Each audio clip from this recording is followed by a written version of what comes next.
The Seattle Underground was founded absolutely unintentionally. It speaks to Seattle's past, some of it good, some of it just a little bit racy.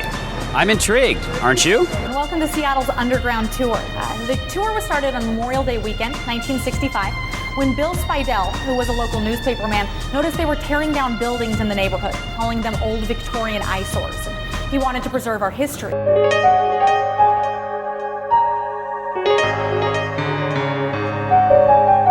When they put the sidewalks in, they installed skylights so that people could continue to do business down here during the day. We were unsure for a while if this was the original glass.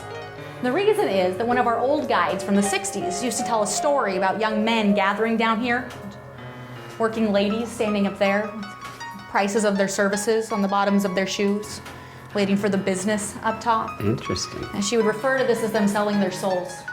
Was the joke.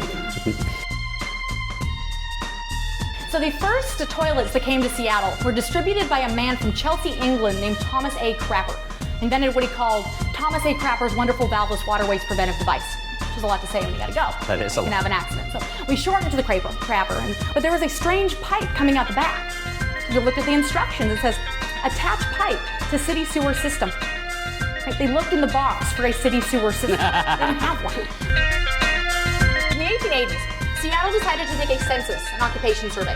They wanted to find out how many people were living here and what they were doing. They got back 25,000 census forms. 2,400, about 10%, listed themselves as being young, single women. All of them listed their occupation as being either seamstress or garment worker.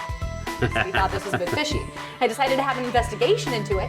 After 6 weeks of exhaustive research, they determined that there was not a single sewing machine in the entire area. Oh my God, what did they do? It led them to suppose that they must have been doing a lot of the work by hand. Nobody gets it who's not supposed to. Thank you guys so much for coming on the Underground Tour. I hope you learned something and had some fun. If you want to learn anything more about any of our tours, please visit our website at www.undergroundtour.com.